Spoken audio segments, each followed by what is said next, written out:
Hi గారు, welcome to our channel. ప్రస్తుతం మనతో పాటు భరద్వాజ్ గారు సీనియర్ జర్నలిస్ట్ ఉన్నారు. వారితో ఒకసారి మాట్లాడదాం. సో నమస్కారం సార్. నమస్తే అండి. సో నిన్న సంక్రాంతికి వస్తున్నాం డిస్ట్రిబ్యూటర్లు అంతా కూడా ప్రెస్ మీట్ పెట్టారు సార్. అంటే దీంట్లో చాలా అంశాలు అయితే వాళ్ళు మాట్లాడారు. గత 3-4 సంవత్సరాల్లో వాళ్ళకి అంత లాభాలు తెచ్చిపెట్టిన సినిమా, అంతే అందరు డిస్ట్రిబ్యూటర్లు లాభాలకు గురైన సినిమా ఇదే అని కూడా చెప్పుకొచ్చారు. అండ్ ఇప్పుడున్న పరిస్థితుల్లో ఆ డిస్ట్రిబ్యూటర్లు మేము లాస్ అయ్యామని చెప్పుకోలేని పరిస్థితి ఉంది. లాస్ అయినా కూడా మేము చెప్పలేము. చెప్తే ఒకవేళ మాకు మళ్ళీ నెక్స్ట్ సినిమా ఇవ్వట్లేదని కూడా వాళ్ళు వాపోతున్నారు.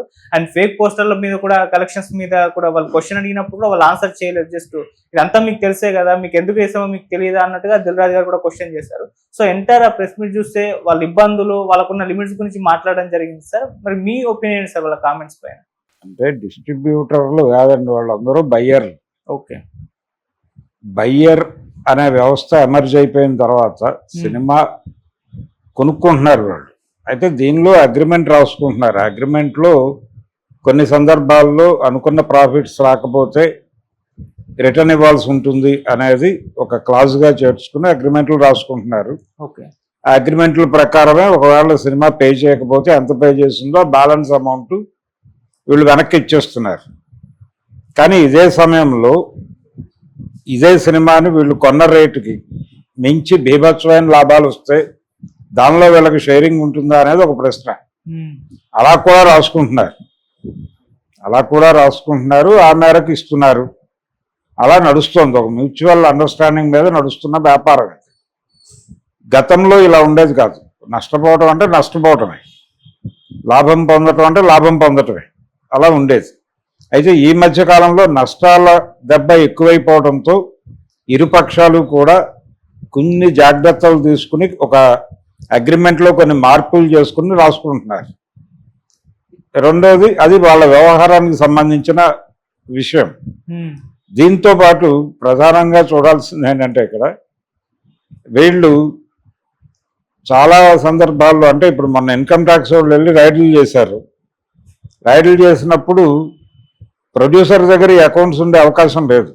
ఏది థియేటర్ నుంచి వస్తున్నటువంటి డబ్బులకు సంబంధించిన పూర్తి బాధ్యత వీళ్ళదే, ఈ బయ్యర్లదే. ఇప్పుడు వీళ్ళు విపరీతమైన ప్రాఫిట్స్లోకి వచ్చారు. ఈ సినిమాని కొన్నటువంటి డిస్ట్రిబ్యూటర్కి రూపాయి మిగిలింది అంటున్నారు, రూపాయికి 10 రూపాయలు మిగిలింది అని కూడా చెప్తున్నారు. ఇలా మొత్తానికి డబ్బులు చూశాను నేను ఈ సినిమా నుంచి అనేది వాళ్ళు చెప్పదలుచుకుంది. ఈ విషయాన్ని ప్రపంచం ముందు పెట్టడం కోసం ఆయన చెప్పాడు. పోతే మొన్న రిలీజ్ చేసినటువంటి పోస్టర్లు, ఆ పోస్టర్లు కూడా వీళ్ళు ఇచ్చిన జ్ఞానంతో వీళ్ళు కొంత ప్రిడిక్ట్ చేసి వేసిన ఫిగర్లే, అది అందరికీ తెలుసు. ఇది జనంలో ఒక కాన్ఫిడెన్స్ నింపటం, థియేటర్లకు వాళ్ళని పోటెత్తేలాగా చేయటం, ఇది ప్రోగ్రాం.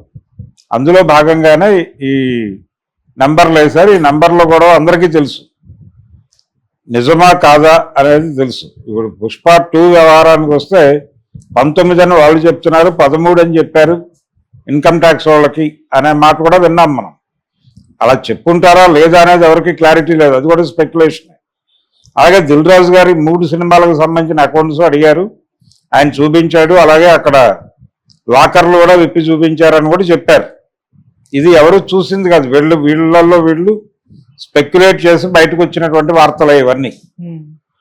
కాబట్టి దేనిలో ఎంత వాస్తవం ఉంది అనేది ఎవరికి క్లారిటీ లేవు. ఇక్కడ దిల్ రాజు గారి వ్యవహారం అయినా అంతే. ఈ నెంబర్స్ ఈయన చెప్పు ఉండొచ్చు, ఆ దగ్గరలో ఎక్కడో ఒక ఫిగర్ బయటికి అనౌన్స్ చేసి ఉండొచ్చు. పూర్తిగా వీటిలో అన్ని వాస్తవాలను కూడా అనుకోవడానికి లేదు. ఆల్రెడీ బాలీవుడ్లో ఒక డిస్కషన్ నడిచింది అనేది కూడా మనకి బయటకు వచ్చింది త్రూ సోషల్ మీడియా ప్లాట్ఫామ్స్. అదేంటంటే,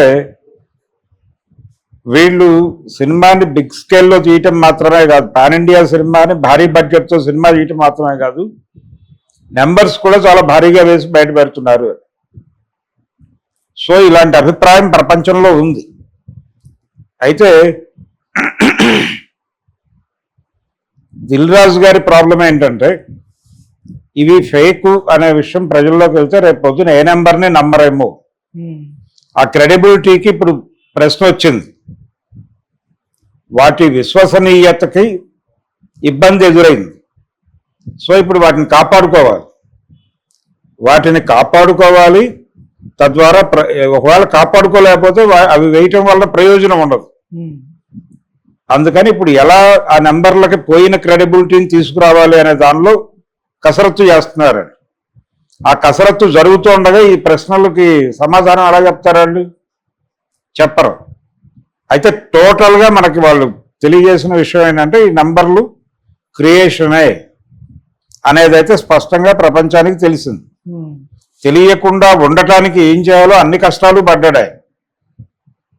పడుతూనే మీకు తెలియదా అనటంలోనే అది ఉంది.